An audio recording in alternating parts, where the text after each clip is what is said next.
എല്ലാവർക്കും ഞങ്ങളുടെ പുതിയൊരു വീഡിയോയിലേക്ക് സ്വാഗതം. അപ്പോൾ ഇന്നത്തെ വീഡിയോ എന്ന് വെച്ചാൽ മുതലമട റെയിൽവേ സ്റ്റേഷനിലേക്കാണ്. അപ്പോൾ മുതലമട റെയിൽവേ സ്റ്റേഷൻ കാണാത്തവർ ഒരുപാട് പേരുണ്ട്, കണ്ടവരും ഉണ്ട്. അപ്പോൾ നമ്മളെ യാത്ര എന്ന് വെച്ച് കഴിഞ്ഞാൽ ഗ്രാമപ്രദേശത്ത് കൂടിയാണ്. സാധാരണ എല്ലാവരും യാത്ര ചെയ്യുന്ന കാമ്പർച്ചള്ള റൂട്ടിലൂടെയാണ്. അപ്പോൾ ഞങ്ങൾ വ്യത്യസ്തമായിട്ട് പാപ്പാഞ്ചള്ള വഴി എങ്ങനെ ഉണ്ട് എന്ന് നോക്കാൻ വേണ്ടിയിട്ട് ഒരു യാത്ര ചെയ്തതാണ്. പക്ഷെ ഒരു രക്ഷയില്ല, നല്ല അടിപൊളി സ്ഥലങ്ങൾ ഇവിടെ ഉണ്ട്. ഈ വഴിയൊക്കെ ഒന്ന് യാത്ര ചെയ്ത് നോക്കാം. പാപ്പാഞ്ചള്ള ഏരിയയിലൊക്കെ നല്ല അടിപൊളി സ്ഥലങ്ങളുണ്ട്.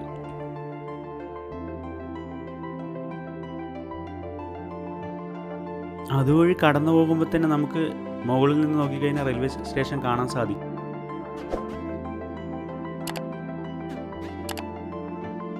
പിന്നെ സ്റ്റേഷനിലേക്ക് പോണ വഴികളാണെങ്കിലും നല്ല രീതിയിലുള്ള പച്ചപ്പും നല്ല പ്രകൃതി ഭംഗിയാണ്. അപ്പോൾ ഇതുവഴി യാത്ര ചെയ്തവർക്കൊക്കെ തീർച്ചയായിട്ടും അത് അനുഭവിച്ച് അറിഞ്ഞാൽ സാധിച്ചിട്ടുണ്ടാകും. അപ്പോൾ ഇനി വരുന്നവരായാലും ഈ വഴി തിരഞ്ഞെടുക്കുക.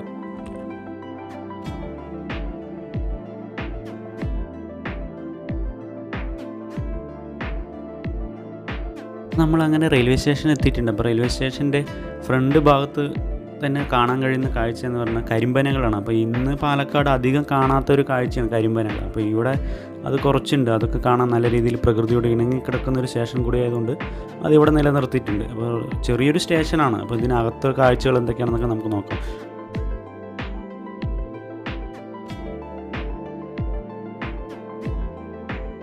പാലക്കാട് പൊള്ളാച്ചി റൂട്ടിലാണ് ഈ സ്റ്റേഷൻ ഉള്ളത്. 1880 കാലഘട്ടങ്ങളിൽ ബ്രിട്ടീഷുകാർ നിർമ്മിച്ചതാണ് ഈ സ്റ്റേഷൻ.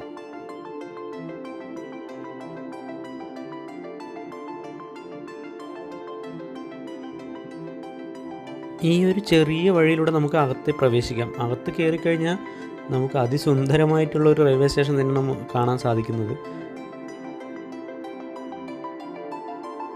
പാലക്കാട് നിന്നും പൊള്ളാച്ചി വരെയുള്ള ഈ 50 കിലോമീറ്റർ പാത ബ്രിട്ടീഷുകാർ കേവലം 1 വർഷം കൊണ്ടാണ് നിർമ്മിച്ചത്.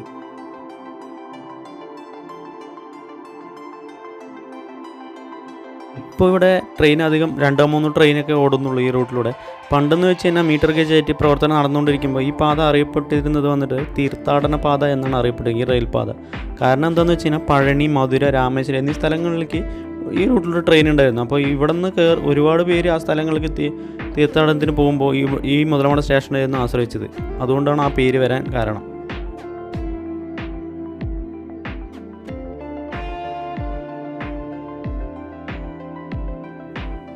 ആയിരത്തി 1880 കാലഘട്ടങ്ങളിൽ ബ്രിട്ടീഷുകാർ നട്ട ആൽമരങ്ങളാണ് ഈ കാണുന്നത്. അത് യാത്രക്കാർക്ക് വലിയൊരു ആശ്വാസം തന്നെയായിരുന്നു അന്ന്. സ്റ്റേഷൻ്റെ മൺചുമരുകൾ, അങ്ങനെ മൺകെട്ടിടങ്ങളൊക്കെ ആയിരുന്നു പണ്ട്. അപ്പോൾ ഈ ആൽമരങ്ങളൊക്കെ ഉള്ളതുകൊണ്ട് നല്ല രീതിയിൽ തണലൊക്കെയാണ് ഇപ്പോൾ ട്രെയിൻ കയറാൻ വരുന്നത്. പണ്ടൊന്നും ഈ പ്ലാറ്റ്ഫോമൊന്നും ഉണ്ടായിരുന്നില്ല. ഈ ആൽമരങ്ങൾ അവിടെ ട്രെയിൻ കാത്തു നിൽക്കുന്നവർക്കൊക്കെ വളരെയധികം നല്ലൊരു ആശ്വാസം കൂടിയായിരുന്നു.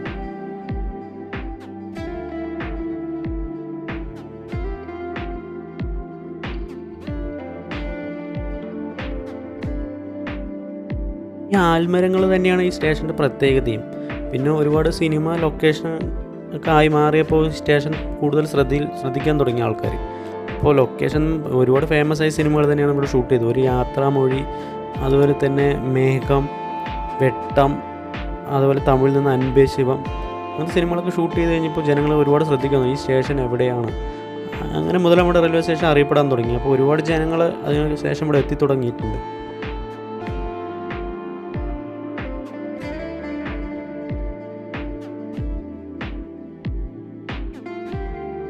രണ്ടായിരത്തി 20 ഷൂട്ട് ചെയ്ത ഒരു തെലുങ്ക് ചിത്രത്തിൻ്റെ കുറച്ച് ഭാഗം നമുക്ക് നോക്കാം. അപ്പോൾ ഈ സ്റ്റേഷൻ ഇതുപോലെ തന്നെ നിലനിർത്തിക്കൊണ്ട് തന്നെയാണ് ഇവിടെ ഷൂട്ടിംഗ് നടന്നത്.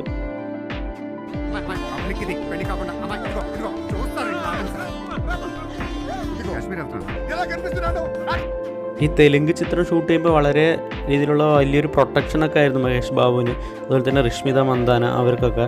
അതുകൊണ്ട് തന്നെ നമ്മൾ ഷൂട്ടിംഗ് കാണാനൊന്നും പോയിട്ടുണ്ടായിരുന്നില്ല.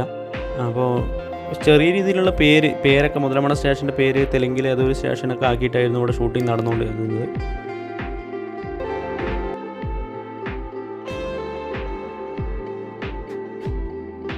2008 ഗേജ് മാറ്റത്തിന് സ്റ്റേഷൻ അടച്ചിരുന്നു. പിന്നീട് 8 വർഷങ്ങൾക്ക് ശേഷമാണ് സ്റ്റേഷൻ തുറന്നത്. 2016 മീറ്റർ ഗേജ് മാറി ബ്രോഡ് ഗേജ് ആയി. അപ്പോൾ ഇവിടുത്തെ മൺതറ പ്ലാറ്റ്ഫോം മാറി ഉയരത്തിലുള്ള ടൈൽ ഭാഗ്യ ഇപ്പോൾ കണ്ടുകൊണ്ടിരിക്കുന്ന രീതിയിലേക്ക് മാറി. അപ്പോൾ പണ്ടത്തെ സ്റ്റേഷൻ എങ്ങനെയാണെന്ന് നമ്മുടെ സിനിമകളിലൊക്കെ കണ്ടു കഴിഞ്ഞാൽ അപ്പം ഞാൻ ആ സിനിമയുടെ കുറച്ച് സീൻസ് ഇവിടെ ഉൾപ്പെടുത്തിയിട്ടുണ്ട്, കണ്ടു നോക്കൂ.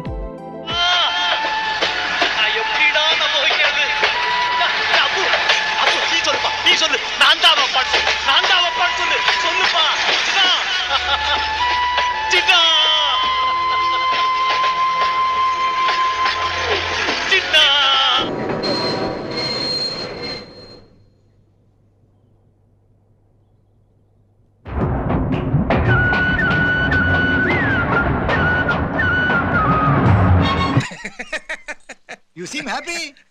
Married, huh? Mr. Christ, wait.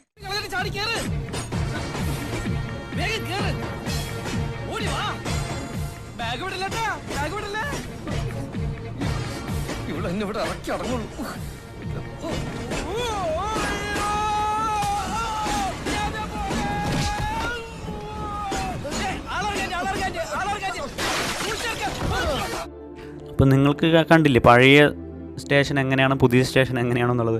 അപ്പോൾ എനിക്കിഷ്ടം വേണ്ടത് പഴയ സ്റ്റേഷനാണ് കേട്ടോ. പഴയ സ്റ്റേഷൻ പ്രകൃതിയോട് ഇണങ്ങി കിടക്കും. ഇതും പ്രകൃതിയോട് ഇണങ്ങി കിടക്കുന്ന സ്റ്റേഷൻ തന്നെയാണ്. പക്ഷേ അന്ന് പഴയ സ്റ്റേഷൻ എന്ന് പറയുമ്പോൾ ആൽമരങ്ങൾ ഇതിനേക്കാളും നല്ല വലിപ്പമുണ്ടായിരുന്നു. അപ്പോൾ സ്റ്റേഷൻ്റെ നവീകരണ പ്രവർത്തനങ്ങളൊക്കെ ആകുമ്പോൾ കുറച്ച് ഭാഗങ്ങളൊക്കെ വെട്ടിമാറ്റിയിട്ടുണ്ടായിരുന്നു. അതുപോലെ തന്നെ ട്രാക്കുകൾ കൂടി. പണ്ട് 2 ട്രാക്ക് അങ്ങനെ ഉണ്ടല്ലോ തോന്നുന്നു, എനിക്ക് ഓർമ്മയില്ല. ഈ ട്രാക്കിലൂടെ അധികം തീവണ്ടിയൊന്നും പാസ് ചെയ്യാത്തതുകൊണ്ട് ട്രെയിൻ കാണാൻ പറ്റുമെന്നൊരു സംശയം ഉണ്ടായിരുന്നു. അപ്പോഴാണ് നമ്മുടെ ഫ്രണ്ടിലൂടെ ഒരു ചെന്നൈ തീവണ്ടി പാഞ്ഞു പോകുന്നത്. പക്ഷേ ഇവിടെ സ്റ്റോപ്പൊന്നുമില്ല.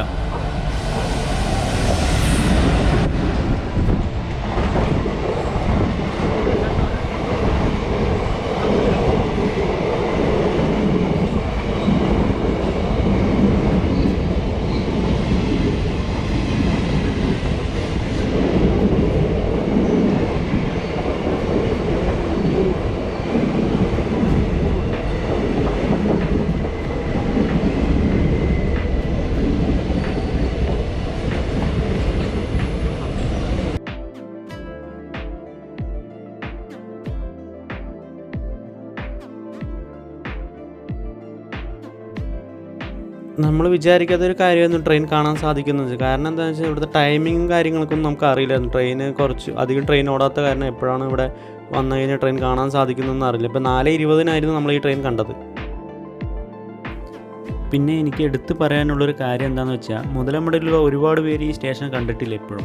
അപ്പോൾ നമ്മൾ പുറത്തൊക്കെ ഇപ്പോഴും ടൂർ പോകുന്ന ആൾക്കാരുണ്ട് മുതലമടയിൽ നിന്ന്. അപ്പോൾ നമ്മുടെ നാട്ടിൽ തന്നെ ഇത്ര അതിമനോഹരമായ സ്ഥലമുണ്ട്. അപ്പോൾ കുറച്ച് സമയം കൂടെ ഒന്ന് സ്പെൻഡ് ചെയ്യുക, ഫാമിലി ആയിട്ടാണെങ്കിലും ഇവിടെ വന്ന് നമുക്ക് കുറച്ച് നേരം സ്പെൻഡ് ചെയ്യാനുള്ള ടൈം കണ്ടെത്തുക. നമ്മുടെ നാട്ടിൽ ഇത്രയും നല്ലൊരു സ്ഥലമുണ്ടെന്ന് മറ്റുള്ളവർക്ക് അറിയിച്ചു കൊടുക്കുക.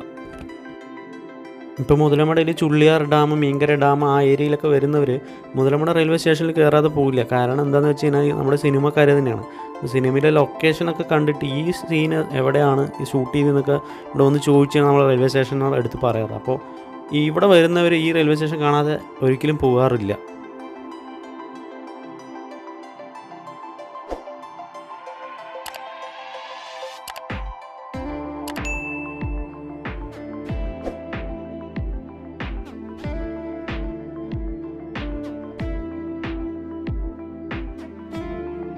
നമ്മൾ നടന്ന് മുകളിലേക്ക് കയറി ചെല്ലുമ്പോൾ തന്നെ കാണുന്ന കാഴ്ച മുതലമട ഈ പരിസരത്തുള്ള 2-3 വീടുകൾ, അതുപോലെ നിർത്തിയിട്ട് ട്രെയിനിൻ്റെ മുഴുവൻ ഭാഗം ഇവിടെ നിന്ന് നോക്കിക്കഴിഞ്ഞാൽ കാണാൻ സാധിക്കും. പിന്നെ ഇവിടെ ഒരു എടുത്ത് പറയേണ്ട കാര്യം എന്ന് വെച്ച് കഴിഞ്ഞാൽ ഇവിടെ പരിസരത്ത് കടകളോ മറ്റൊന്നുമില്ല. മറ്റ് സ്റ്റേഷനിലുള്ള പോലെ ക്യാൻറ്റീൻ അങ്ങനത്തെ കാര്യങ്ങളൊന്നുമില്ല. ഒരു ചെറിയ രീതിയിലൊരു ചായക്കട മാത്രമേ ഉള്ളൂ. ചായ അങ്ങനത്തെ കാര്യങ്ങൾ ലഭിക്കും.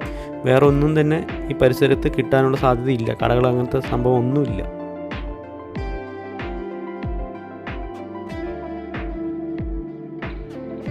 അപ്പോൾ നമ്മളിപ്പോൾ ഇറങ്ങി ചെല്ലുമ്പോൾ തന്നെ അതവിടെ താഴെ നമുക്ക് കാണാൻ സാധിക്കും ഒരുപാട് പേര് ഇവിടെ നിന്ന് ഫോട്ടോ ഷൂട്ട് ചെയ്തുകൊണ്ടിരിക്കുന്നത്. അപ്പോൾ ഈ ഒരു സ്ഥലം വന്നിട്ട് ഇപ്പോൾ വെഡ്ഡിങ് ഫോട്ടോ എടുക്കുന്നവരുടെ ഒരു പ്രധാന കേന്ദ്രമായി മാറിയിട്ടുണ്ട്. സേവ് ദി ഡേറ്റ്, അതുപോലെ തന്നെ എൻഗേജ്മെൻറ്റ് ഫോട്ടോസ് എല്ലാം ഇപ്പോൾ ഈ മുതലമട റെയിൽവേ സ്റ്റേഷൻ ആ ലൊക്കേഷനായി മാറിക്കഴിഞ്ഞിട്ടുണ്ട്. അപ്പോൾ ഒരുപാട് പേര് ഇവിടെ വരുന്നുണ്ട്, കണ്ട് ആസ്വദിച്ച് പോകുന്നുണ്ട്. അപ്പോൾ നമുക്ക് മുതലമടക്കാർക്ക് അഭിമാനിക്കാം അതിൽ.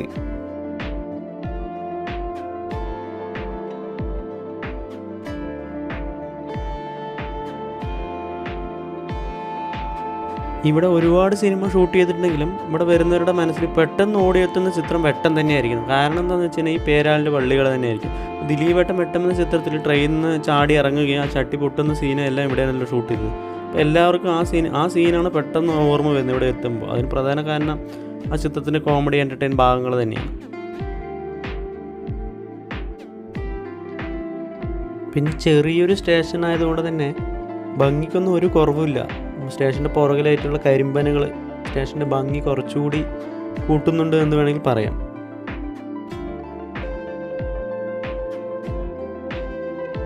രണ്ടായിരത്തി 16 നവീകരണ പ്രവർത്തനത്തിൽ ഈ കാണുന്ന ബിൽഡിംഗ് കൂടി വന്നിട്ടുണ്ട്. ഇപ്പോൾ 2018 അടച്ച ശേഷം അതിന് മുന്നൊക്കെ ഇത് വന്നിട്ട് ഒരു മൺതറയിൽ ഉള്ളൊരു സ്റ്റേഷനായിരുന്നു. ഇപ്പോൾ 2016 ശേഷം ഗേജ് മാറ്റത്തിന് ശേഷമാണ് ഇങ്ങനെ ബിൽഡിങ് ഒരു RCC ബിൽഡിംഗ് ആയി മാറിയത്. ഇപ്പോൾ കാണുന്നത് വന്നിട്ട് ഒരു ചെറിയ രീതിയിലൊരു ഗാർഡനൊക്കെ സെറ്റ് ചെയ്തിട്ടുണ്ട് സ്റ്റേഷൻ്റെ പരിസരങ്ങളിൽ. പിന്നെ നല്ല വൃത്തിയുള്ള സ്റ്റേഷൻ കൂടിയാണ്. ആൾക്കാരൊന്നും അധികം വന്നു പോകാത്തത് കൊണ്ട് നല്ല രീതിയിലുള്ള വൃത്തിയൊക്കെ ഉണ്ട്. അപ്പോൾ മുതലമട റെയിൽവേ സ്റ്റേഷൻ്റെ വിശേഷങ്ങളൊക്കെ ഇത്രയേ ഉള്ളൂ. അപ്പോൾ ഇനി നമ്മൾ ഇവിടെ നിന്ന് തൊട്ടടുത്ത് ഇവിടെ വരുന്നവർക്ക് ഒരു സ്ഥലം കൂടി ഞാൻ പരിചയപ്പെടുത്തി തരാം. അപ്പോൾ ഇവിടെ നിന്ന് ഒരു ഏകദേശം ഒരു 1.5-2 കിലോമീറ്റർ ഉണ്ടാകും തോന്നുന്നു. ഒരു സഞ്ചരിക്കുന്ന നല്ല രീതിയിലുള്ള വഴികൾ തന്നെയാണ്. അപ്പം പ്രകൃതിയോട് ഇണങ്ങിക്കിടക്കുന്ന വഴിയെന്ന് വേണമെങ്കിൽ നിങ്ങൾക്ക് കാണാൻ സാധിക്കും. അപ്പോൾ ആ സ്ഥലം ഞാൻ എവിടെയാണെന്ന് ഇപ്പോൾ നിങ്ങൾക്ക് പരിചയപ്പെടുത്തി.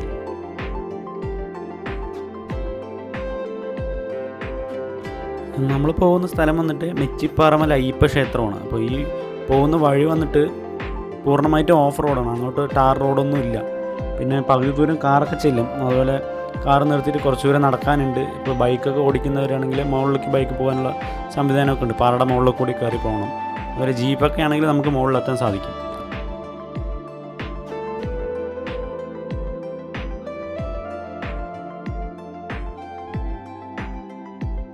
കുറച്ച് വർഷങ്ങൾ മുന്നേ വരെയും ഇവിടെ ഒന്നും ആരും അധികം എത്തിപ്പെടാത്തൊരു സ്ഥലമായിരുന്നു. ഇവിടെ കാടൊക്കെ പിടിച്ച് കിടക്കുന്ന ഒരു സ്ഥലമായിരുന്നു. അപ്പോൾ ഇവിടുത്തെ പരിസരവാസികളൊക്കെ കൂടി ചേർന്നിട്ടാണ് ഇവിടെ ഒരു അമ്പലം വരാനുള്ളൊരു സാധ്യത കണ്ടെത്തിയത്. അപ്പോൾ അതിനുശേഷം ഇവിടെ ഒത്തിരി പേര് വന്നു പോകുന്നുണ്ട്. ഇപ്പോൾ കാണുന്ന വഴിയിലൂടെയാണ് ബൈക്ക്, അതുപോലെ തന്നെ ബൊലേറോ, ജീപ്പ് ഇതൊക്കെ മുകളിലേക്ക് അമ്പലത്തിൻ്റെ അടുത്ത് വരെയും പോകും. ചെറിയ കാറൊന്നും കൊണ്ട് കയറരുത്. അടിയൊക്കെ തട്ടാനുള്ള സാധ്യത വളരെ കൂടുതലാണ്. ഈ കാണുന്ന ഈ വഴിയിലൂടെയാണ്, ഈ പാറയുടെ മുകളിൽ കൂടെ തന്നെയാണ് നമുക്ക് മുകളിൽ വരെയും പോകേണ്ടത്.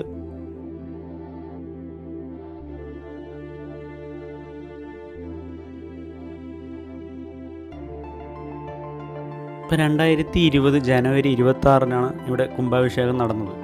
അതോടൊപ്പം തന്നെ ഇതിൻ്റെ പ്രതിഷ്ഠാ കർമ്മിയായിട്ട് ഇവിടെ എത്തിയത് കല്യാൺ ഗ്രൂപ്പിൻ്റെ TS കല്യാണരാമനാണ്. അദ്ദേഹത്തിൻ്റെ മക്കളും പങ്കെടുത്തൊരു ചടങ്ങ് കൂടിയായിരുന്നു ഇവിടെ. അതുപോലെ തന്നെ ഒരുപാട് പ്രമുഖരായ വ്യക്തികളും പങ്കെടുത്തിട്ടുണ്ടായിരുന്നു ആ ചടങ്ങിൽ.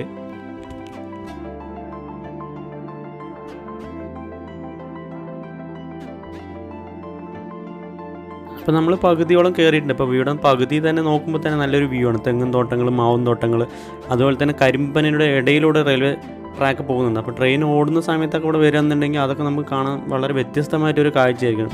പനയുടെ ഇടയിൽ കൂടെ ട്രെയിൻ പോകുന്ന കാഴ്ച, അതൊക്കെ നല്ല ഇവിടെ നിന്ന് തന്നെ ആസ്വദിക്കാൻ പറ്റുന്ന ഒരു കാഴ്ച തന്നെയാണ്.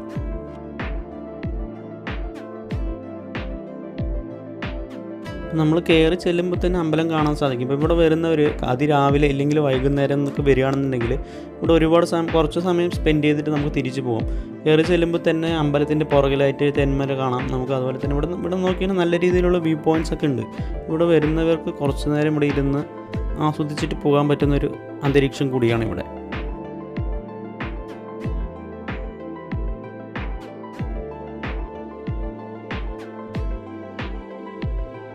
ഇവിടെ നിന്ന് നോക്കിക്കഴിഞ്ഞാൽ ഏകദേശം ചുള്ളിയാറ് ഡാമൊക്കെ കാണാൻ സാധിക്കും. ആ സൈഡൊക്കെ ആയിട്ട് ചുള്ളിയാർ ഡാമിൻ്റെ ഷട്ടർ ഇവിടെ നിന്ന് നോക്കിക്കഴിഞ്ഞാൽ കാണാൻ സാധിക്കും.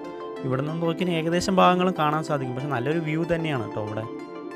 അതുപോലെ തന്നെ മകരവിളക്ക് ആ സമയത്തൊക്കെ ഇവിടെ പ്രത്യേക പൂജാ പരിപാടികൾ, വഴിപാടുകൾ, അങ്ങനത്തെ കാര്യങ്ങളൊക്കെ നടക്കുന്നുണ്ട്.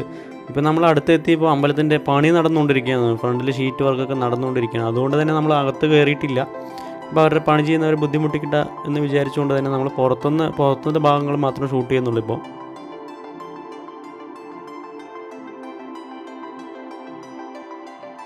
തുറക്കുന്ന സമയം അതുപോലെ അടയ്ക്കുന്ന സമയമെല്ലാം ഇവിടെ എഴുതിയിട്ടുണ്ട്. കാലത്ത് 6:30 മുതൽ 8:30 വരെയും വൈകുന്നേരം 5 മണി മുതൽ 7 മണി വരെ എന്നാണ് ഇവിടെ അമ്പലം തുറന്നിരിക്കുന്നത്. ഇപ്പോൾ ഇവിടെ പ്രത്യേക പൂജകൾ അങ്ങനത്തെ കാര്യങ്ങളൊക്കെ നടക്കുന്നുണ്ട് ഇപ്പോഴും.